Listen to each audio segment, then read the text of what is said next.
Welcome back. For this Breast Cancer Awareness Month, Roswell Park is hosting its second Pro-Prospective Speaker Symposium. I'm joined now by the keynote speaker and breast cancer survivor, Loriana Hernandez-Aldama, as well as Dr. Elisa Rodriguez from the Institute, with more details on what you can expect from this event. Welcome, ladies. Thanks so much for joining me. Thank you. Excited to be here. Oh, we're excited to have you, Loriana. I'd love it if you could start off by telling us a little bit about your story, being a cancer survivor, and how that really personally impacted you in your life. Well, it personally impacted me because for 25 years, I was you. I was a news anchor. I was a network medical reporter telling everyone stories. And I was, as a health reporter, I thought I was invincible. You know, we tell stories, but we never think it's going to happen to us. I was misdiagnosed twice. And then at the peak of my career, my world turned upside down when I heard those words, "You have cancer, AML leukemia." And it was so bad that when I had to leverage connections and go to an NCI-designated comprehensive cancer center, similar to Roswell Park, they said, "Say goodbye to your son, get on a plane, we have a bed waiting for you, you're dying." Wow. And when I saw the disparity that I was misdiagnosed at a place that wasn't as specialized, and my cries for help kind of fell on deaf ears, I realized that this was going to launch me not just into my own battle, but a fight for others. Because as journalists, as you know, we want to tell stories, we want to help people. Right. And I said, this is beyond telling stories. I have to change outcomes because I couldn't believe the suffering I went through for an entire year separated from my then 2-year-old son. Wow. Tell us more about what you explore in your book, Becoming the Story, The Power of Prehab. So in my book, The Power of Prehab came about that I was sitting in bed. Again, I was there for an entire year. And I talk about these 3 key words: prepare, present, prevail. And it was one night when my doctor from Johns Hopkins sat on my bedside and he said, "Look, I know you're up against a lot. The treatment hadn't changed in 40 years. You have no statistics. We don't have research on Latinos like you. You have a 1 in 4 chance of survival if you're German." And he listed everything. He said, "What is going for you is you showed up fit for this fight. You were preparing for this battle long before it ever started. Because you were fit, I can give you the strongest dose of chemo. I can push your limits and max out your doses.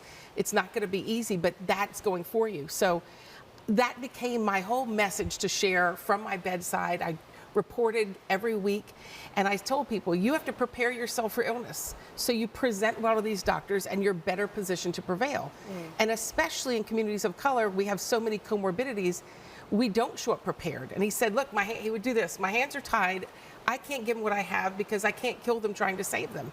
And he said, if you have one message to get out to the community when you report, is tell them that you have to get fit. What you eat, how much you exercise, the stress in your life, toxic relationships, that determines how we show up to illness. Right. And so he said, get that message out. It's now one of many. I also talk about PTSD that I still struggle with after being separated from my son, the anxiety, depression. But there's a lot that we can do to help ourselves set up to, present well to doctors so we can give ourselves the best chance. And how long ago was your cancer journey, and where are you at now? I was diagnosed in 2014. I was in the hospital for a year, and then it didn't work. I went through a bone marrow transplant. 5 years later, from the treatment, they believe, I was diagnosed with breast cancer. So now I am 10 years in remission. Congratulations.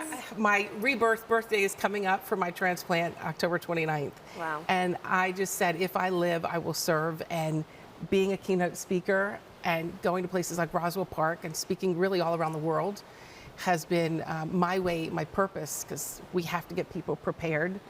And when they reached out and said the topic is talking about stress, and I knew the stress as a journalist, with the endless calendars. I'm like, I know I laid the foundation. Then I was stressing during my fight. We have to really study the impact of stress on our body and our success rates. So to know what they're doing, I'm like, I'm there, sign me up, let me know when I gotta be there. That's right. Well, speaking of this event, Dr. Elisa, tell us about the Pro-Prospective Speaker Symposium at Roswell Park and why events like these are so important. This is our second annual event, and these events are extremely important because they bring together our scientists, our clinicians, our trainees, but most importantly, the community.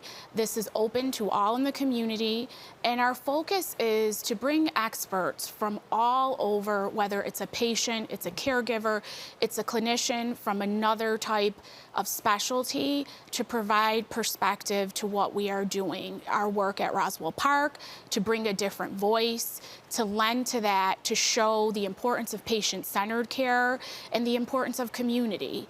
And so this is our second, as I said again, and we are so excited. Our focus this year was on the patient in cancer care, and so having Loriana was as a dream speaker, so we are so excited to have her here.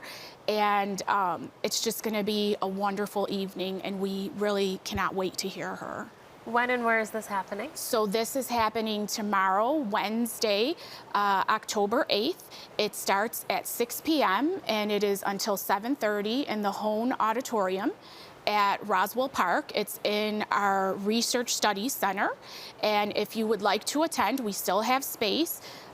You can go ahead and go to www.roswellpark.org and /pro speaker. Okay, and I want to go back to you, Loriana, because you have your Armor Up for Life. That's your company. Tell us the mission behind it. Yes, that's my nonprofit. I launched literally from my bedside because I saw so many voids. I said, yes, there's incredible doctors, but there's so many voids. Like where, even at a large cancer center, a top tier, the mental health support was not there for me. And I live with PTSD and depression to this day. So between the depression, just looking at the whole patient, I launched a nonprofit using my skills as a journalist and my experiences fighting cancer to now we create content to educate patients so we can help them navigate the journey. We have experts from all over the world on, and we have a podcast called Stage Free, and we use that. It's just stage free. You can find it anywhere you get your podcast, and we interview experts, just like Dr. Rodriguez, and we talk about how do you navigate not just a breast cancer journey, that's important too, but a leukemia journey. How do you talk about mental health? Something they're looking at about financial toxicity. Some statistics that they're looking at, if you struggle with finances, they looked at head and neck patients, you have nearly double the risk of dying if you're stressing about finances. So when you learn all of this, it just launched me in my purpose to launch a nonprofit. And just because my purpose now is to serve others while I'm still struggling in my own survivorship. Because it's not easy. It's a journey. It's a journey. Remind us one more time, where can our viewers go to learn more about the Speaker Symposium? Go to www.roswellpark.org /pro speaker. Alrighty, ladies. Well, thank you so much for Thank coming. you. Thank you for sharing Just your a blessing. story. Viewers, if you'd like to learn more about this event or register today, just visit roswellpark.org /pro speaker. And thanks again for coming in. Thank you. It's National Fire Prevention Week, and our sponsors at Great Lakes Building Systems have some safety tips for you. Today's topic is on smoke alarms. Make sure you're testing your smoke alarm monthly and have them installed in every sleeping room, outside of every sleeping area, and on every level of your home.